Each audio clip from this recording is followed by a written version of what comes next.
Bon les gars, il faut que je fasse la vidéo là. Il faut vraiment que je vous la fasse. Les gars, aujourd'hui vidéo extrêmement importante à écouter jusqu'à la fin parce que je vais vous expliquer en 8 points comment faire partie du top 1% des investisseurs crypto-monnaies.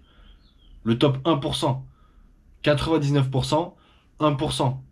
Les gars, c'est extrêmement important vraiment de les écouter et de savoir comment justement y arriver. Évidemment qu'on n'est pas tous parfaits en tant qu'investisseurs crypto, on peut tous s'améliorer quelque part, mais si on bosse pour y arriver, on va forcément à un moment donné y arriver. Vous voyez ce que je veux dire? Bref, je commence directement. Le premier point déjà, c'est l'éducation et la recherche. Les gars, il faut savoir que déjà, il y a les bases. Ça veut dire que si vous ne savez pas suivre une tendance de marché, si vous ne savez pas étudier les projets, à quoi ça sert réellement de commencer? Il faut commencer par quelque part. Et commencer par quelque part, déjà, c'est les bases. Donc, comment fonctionne le marché? Comment suivre les tendances? Qu'est-ce qui se passe? Ça monte, ça descend. Pourquoi? Comment? Quand? À cause de quoi? Les gars, c'est super important, mais il faut que vous sachiez déjà comment évolue le marché. Pourquoi? Pourquoi il est cyclique? Pourquoi le Bitcoin, tous les 4 ans, il y a le halving, et dans cette période-là, que ce soit avant ou après, généralement ça explose. Pourquoi? Pourquoi ensuite ça baisse? Les gars, c'est super important déjà de comprendre le sentiment du marché et comment il fonctionne. Et ensuite, vous pouvez commencer ensuite à analyser un petit peu les projets crypto, à quoi ça sert. N'allez pas. Je vois déjà les billes arriver. Lorsque la folie va revenir, ils vont directement arriver devant le marché, ils vont taper, ils vont aller sur CoinMarketCap, 24%, top gainers sur 24 heures. Oh, ça, celle-là elle a bien performé, boum, je l'achète. Oh, celle-là, ça a super bien performé, ça a fait x2 en 2 jours. Oh, je vais acheter. Mais les gars, ça, c'est des comportements de billes où il y a le nombre de personnes qui vont arriver qui vont faire ça. Mais les gars, faut absolument pas faire ça.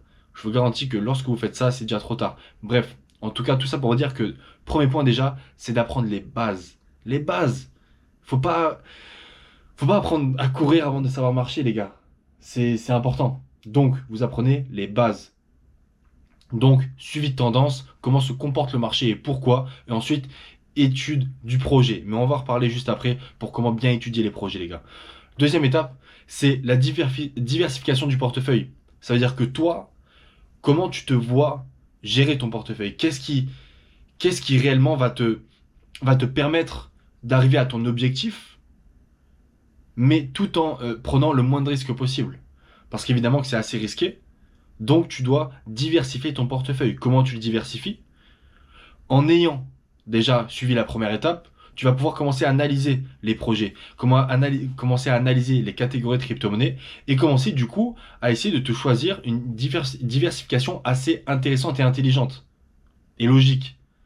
C'est pas une diversification de bilou où il va choisir des projets ou des secteurs qui on n'en parle pas du tout, qu'il n'y a aucune liquidité qui sont rentrées depuis la première partie du marché haussier, il n'y a rien du tout, il n'y a pas d'engouement, il n'y a rien, il n'y a pas de communauté, mais ils vont investir parce qu'ils se disent ah il n'y a personne qui en parle, je pense que ça va péter. Non, mon gars, ça va pas péter.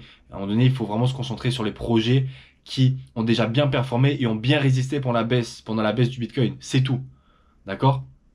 Donc, du coup, deuxième étape, vous avez tout simplement à choisir les secteurs qui performent le mieux depuis la première partie du marché haussier. Et ensuite, vous investissez dedans. C'est tout simple. Pour un investisseur basique qui ne s'y connaît pas trop, c'est pas compliqué. D'accord?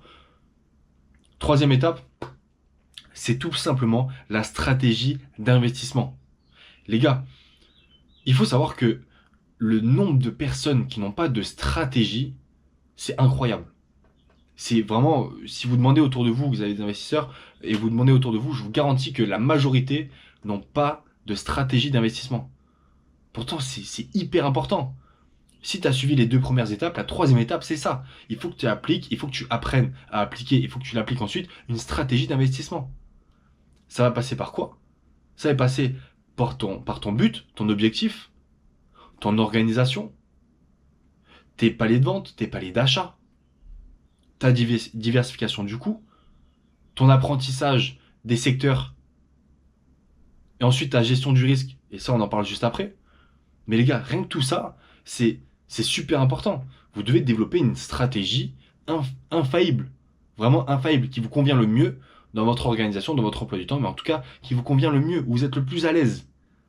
Et les gars, il y en a plein des stratégies. Il y en a plein.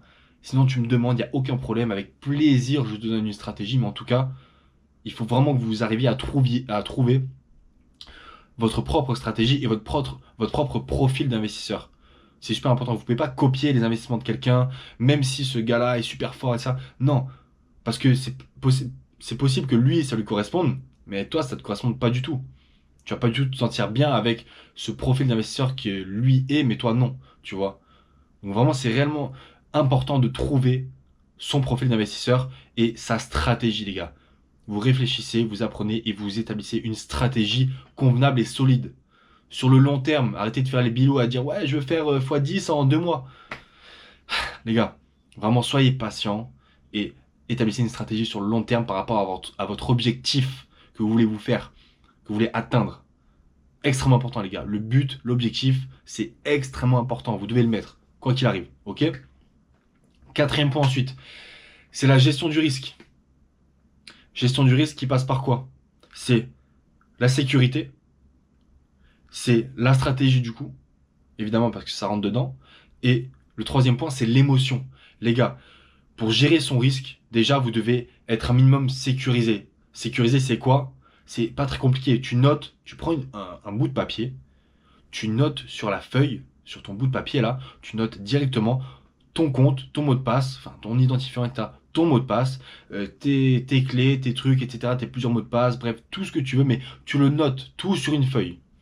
Rien que ça déjà, c'est une sécurité. Pourquoi? Parce que tu vas voir que lorsque tu vas avoir un compte, deux comptes, trois comptes, 10 comptes sur 10 plateformes différentes, à un moment donné, tu vas te dire, attends, mais là, je me souviens plus là. Parce que forcément, j'espère que tu fais le big en mettant différents mots de passe à chacun de tes comptes crypto. Mais je peux te garantir que si tu les notes pas sur un bout de papier, même si c'est enregistré, tu dis ouais, Face ID, t'inquiète, de toute façon c'est enregistré automatique. Non, non, mon gars. Il y a un jour, tu vas pas y aller pendant un moment et ils vont te demander le mot de passe. Et là, tu vas te faire bloquer. Enfin, tu vas bloquer, tu vas te dire, oh là là, tu vas commencer à paniquer. Oh là là, mais qu'est-ce que... Les gars, vraiment super important. Notez sur un bout de papier. C'est simple et au moins vous pouvez sécuriser. Pour sécuriser encore plus, évidemment, vous pouvez déjà choisir les bonnes plateformes qui ont beaucoup de liquidités, où il y a beaucoup de monde, ils sont très capitalisés comme Binance par exemple, où lui, bah, forcément oui, là tu as beaucoup plus de chances d'être en sécurité que sur une vieille plateforme genre XGX ou des trucs, tu vois, complètement perdus, ou Connex par exemple. D'accord? Donc faites le bon choix et ensuite vous avez bien évidemment les clés Ledger, etc. Mais là en ce moment, je pense pas que ce soit très nécessaire parce que justement on arrive sur bientôt, en tout cas pas tout de suite, mais je pense dans quelques mois, sur la deuxième partie du marché haussier. Et je pense que vaut mieux pas rester sur les clés Ledger, tu vois, on sait jamais, vaut mieux les garder dans les exchanges. De toute façon, il va y avoir beaucoup de liquidités, d'argent va rentrer et circuler sur les plateformes d'échange, donc il n'y aura pas de problème par rapport à ça. D'accord? Et ensuite, du coup, stratégie et émotion. Bon, stratégie, on a déjà fait le point, mais en tout cas, émotion, les gars, extrêmement important d'être détaché émotionnellement du marché. D'accord? Ça fait partie de la gestion des risques. Pourquoi? Parce que si tu te fais avoir par tes émotions lorsqu'il se passe quoi que ce soit sur le marché, mon gars, tu vas te faire avoir par tes émotions. C'est sûr. C'est obligatoire. Parce que vous n'êtes pas prêt à ce qui va arriver. Et lorsque ça va arriver, vous allez venir me DM, me dire mais Raph, je sais pas, je comprends pas, j'ai vendu alors que ça fait que monter. Mon gars, c'est parce que tu sais pas gérer tes émotions. D'accord? Donc comment gérer tes émotions? J'en ai fait 3-4 des vidéos par rapport à ça, où j'en ai parlé longuement. Donc tu peux aller les voir, tu peux aller chercher, t'inquiète pas, c'est pas très dur à trouver, mais en tout cas j'en ai parlé longuement. Donc gère tes émotions, c'est extrêmement important, ok? Ensuite, le cinquième point, pour faire partie du top 1% des investisseurs crypto, c'est le réseautage et la communauté, les gars. Il faut que vous arriviez à participer et à échanger avec des personnes qui sont dans le monde de la crypto-monnaie sans forcément les connaître. Vous n'êtes pas obligé, ça ne veut pas dire que vous devez devenir copain, oh là là, salut, tiens, je te fais confiance alors je te connais pas, pas du tout. Mais par contre, ça peut être des échanges d'informations, mais extrêmement importants. Ça peut être, vraiment, ça peut vous apporter beaucoup plus que 40 vidéos d'un bilou qui raconte n'importe quoi sur YouTube. D'accord? Donc les gars, super important d'aller fouiller sur Telegram, sur Discord. Il y a plein de groupes par rapport au projet crypto-monnaie. Et vous allez fouiller, vous allez regarder Twitter, etc. Vous allez essayer d'envoyer des messages. Les gars, parfois ça m'est arrivé, j'ai pas eu au début pas beaucoup de réponses, mais parfois ça m'est arrivé d'envoyer des messages à des youtubeurs et tout, des mails et tout, parce que je voulais leur poser des questions, parce que je trouvais qu'ils donnaient de bons conseils. Et qu'ils étaient vraiment super chauds. Et donc il y en a quelques-uns parfois qui m'ont répondu. Et ça valait beaucoup plus qu'un bill ou sur, je sais pas, un bill ou dans la rue, ou j'en sais rien, de collègue ou quoi, qui va être là et qui connaît rien et qui va te dire, ouais, mais moi, je sais. Frérot, tu sais pas. D'accord? Bref, en tout cas, extrêmement important de faire le pas et d'essayer un petit peu, d'aller analyser, d'aller échanger. Et vous allez voir que vous allez trouver énormément d'informations et apprendre énormément. Parce qu'il y a des gars, vraiment, en crypto, je pense que c'est l'une des meilleures communautés qui existent parce que tout le monde s'entraide. Tout le monde s'entraide et c'est extrêmement intéressant, c'est super cool. D'accord? Donc, faites le test en tout cas, mais vous allez voir que vous allez pas mal apprendre. Et bref, vous pouvez même apporter aussi aux autres, hein, forcément si vous connaissez certaines choses. En tout cas, sixième point, c'est l'analyse technique est fondamentale. C'est-à-dire, lire l'analyse technique, déjà, c'est lire les graphiques. Mon gars, il faut que tu saches lire les graphiques d'une crypto-monnaie. Il faut que lorsque tu arrives devant un graphique, que ce soit en courbe ou même en chandelle, tu vois, en bougie, il faut que tu arrives à comprendre qu'est-ce qui est en train de se passer devant toi. Quelle est la phase de la crypto en question devant toi?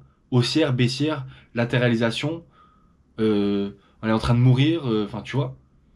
Et ensuite, la deuxième chose qui est assez intéressante, c'est que il faut que tu arrives à analyser en fait tout ce qui est, bref, tokenomics, etc. Enfin bref, la team, etc. Enfin voilà, ça j'en ai pas mal parlé, mais je vais en reparler quand même. Mais il faut vraiment que tu arrives à te dire, ok, cette crypto a baissé, elle baisse depuis pas mal de temps, mais pourquoi? C'est-à-dire que pourquoi elle monte, pourquoi elle baisse, pourquoi elle fait rien?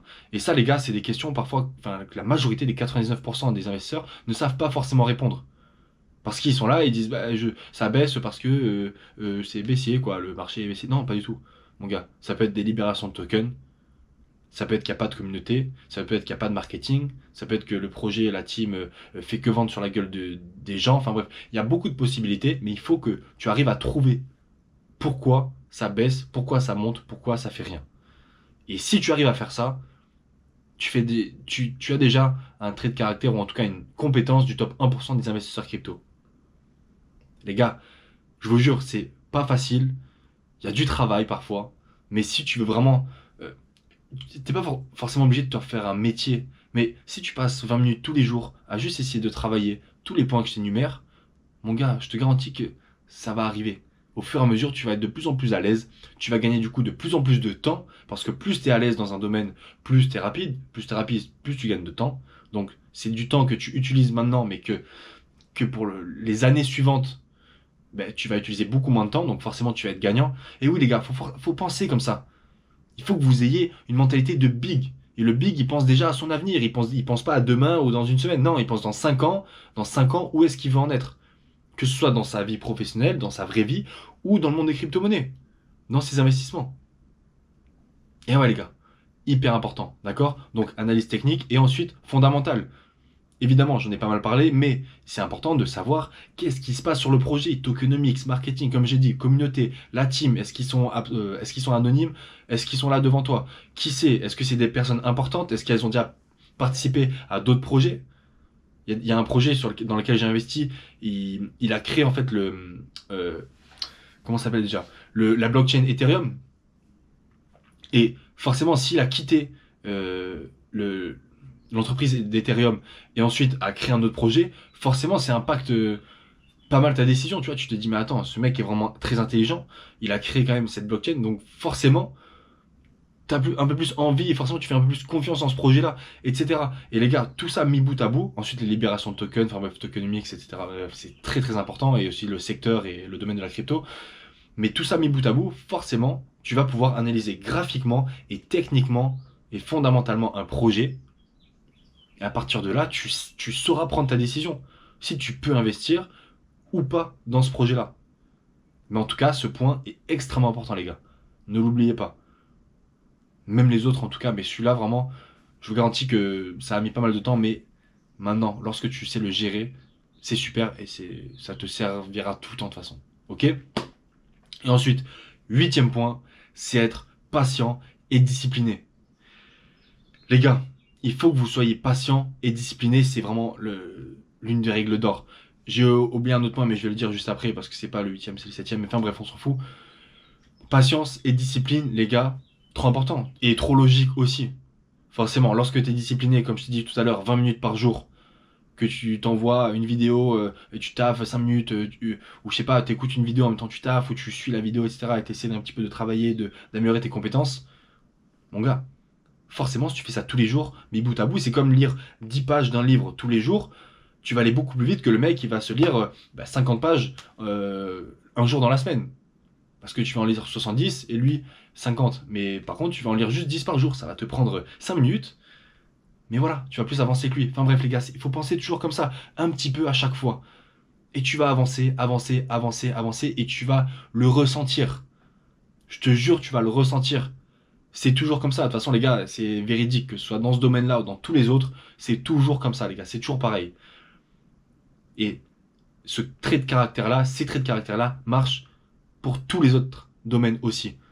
Que ce soit la discipline et la patience. La patience, les gars, c'est une des meilleures qualités dans ce domaine-là. Pourquoi? Parce que tous les gens sont pressés. De nos jours, tout le monde veut de l'argent rapidement. On te dit à chaque fois, tiens, va prendre cette formation. Viens prendre ma masterclass. Viens dans mon truc de trading. Viens dans mon groupe. Viens dans ci, viens dans ça. Tu vas voir, tu vas vite évoluer. Et tout le monde veut tout vite. Et de toute façon, en claquant des doigts, t'as à bouffer. En claquant des doigts, t'as du cul. En claquant des doigts, enfin, tu vois, t'as tout. Donc les gars, les gens maintenant, ils voient tous ces gens riches, très jeunes. Ils se disent, mais attends, mais moi aussi, je peux. Donc vas-y, c'est parti. Allez, je vais vite faire de l'argent. Et tout le monde est stressé. Tout le monde veut avancer vite. Mon gars, tranquille. Tranquille, ça va arriver. Ça va arriver. Comme à la boxe. Vaut mieux que tu préfères quoi? Tomber contre un mec qui bourrine, etc., qui sait pas frapper, etc., ou un mec qui est patient, etc., qui attend le bon moment pour t'en placer une bonne. Mais là, c'est la même chose. Là, faut vraiment attendre, être patient. Tu recharges, si tu peux recharger dans le marché, enfin, dans tes investissements, dans ton portefeuille, et tu attends. Tu ne vends pas, tu attends. Et tu vas voir. D'accord? Extrêmement important, les gars. Et ensuite, le dernier point, du coup, c'est vraiment se tenir informé, que ce soit des régulations, mais aussi économiquement parlant. Les gars, trop trop important, tout est relié. L'impression monétaire, les banques centrales, etc. J'ai déjà dit ça en tout cas, mais tout est relié. L'économie américaine, qu'est-ce qui se passe dans le monde? Les guerres, pas les guerres, tout est impacté. Mais en tout cas, l'impression des stablecoins et monétaires, trop trop important à suivre. Tous les indicateurs que ce soit dans les graphiques, mais aussi les indicateurs boursiers, dans le monde, dans l'économie. Pourquoi ça chute? Pourquoi il y a de l'inflation? Le chômage. Qu'est-ce que ça provoque sur les marchés? Et ça, les gars, vous devez absolument vous le rentrer dans le crâne, mais c'est trop trop important. Aussi les régulations. Qu'est-ce qui se passe au niveau des régulations? Est-ce que tu sais si t'es un investisseur pro, c'est-à-dire un trader pro avec toutes les transactions que tu as fait, ou est-ce que tu es juste un investisseur débutant lambda où tu vas te faire juste imposer 30%? Ou alors peut-être que tu vas te faire imposer 50% si tu es quelqu'un qui fait tout le temps des transactions et que voilà. Et ouais les gars, vraiment, mettez-vous à jour. Au moins une fois par mois. Ou une fois tous les 2 mois. Allez, je suis large. Mais une fois tous les 2 mois. Parce que c'est pas lorsque tu vas vouloir retirer ton argent en euros, ou c'est pas lorsque tu vas faire une grosse action avec tes cryptos, que ce sera là, à ce moment-là où il faudra te dire, bon attends, je vais voir quand même c'est quoi les lois un peu dans mon pays. Non les gars, c'est trop important vraiment que vous mettiez à jour. Du coup pour les régulations, pour les lois, mais surtout aussi pour l'économie. Regardez une petite vidéo, les gars, lisez un livre. Regardez, même si vous avez vraiment la flemme, vous avez des pages Insta, vous pouvez voir un petit peu ce qui se passe économiquement parlant. Vous qui scrollez là, tous les billes ou qui scrollent tous les jours pendant des heures, les gars, abonnez-vous à des trucs intéressants au lieu de vous intéresser à des gros tarpés là. Enfin bref, en tout cas, les gars, c'était les 8 points que vous devez absolument respecter. Je vous garantis que ça va énormément vous apporter. Si vous en avez déjà, c'est très bien. Bravo à vous. Mais en tout cas, essayez de avoir les 8. Les gars, je vous dis pas que j'ai les 8, que je suis tout ce que je dis dans mes vidéos en mode ouais, moi c'est moi, c'est moi. Les gars, évidemment qu'il me manque certains points, certaines petites choses. Mais je travaille dessus. C'est ça le plus important. C'est que j'essaye de les avoir, d'avancer. Comparé à l'autre qui a déjà 4 points ou 5 points et 5 traits de caractère, par exemple, qui va dire, non, mais moi, attends, j'en ai 5 ou 6, de toute façon, je suis tranquille. Pas du tout. Mon gars, faut toujours essayer d'avoir plus. Pareil pour l'argent. Si tu veux avoir plus dans le travail, etc., tu seras plus récompensé. Toujours. Bref. C'était les 8 points en tout cas pour faire partie du top 1% des investisseurs crypto. En tout cas, n'hésitez pas à liker la vidéo si vous avez aimé, à commenter, à partager, à vous abonner. Et ensuite, à me suivre sur le Patreon pour les questions par mail, les coachings, etc. C'est par là-bas que ça se passe. Et sur TikTok, Instagram, les shorts bientôt qui vont revenir. Et voilà les gars. Ok? Allez, à plus.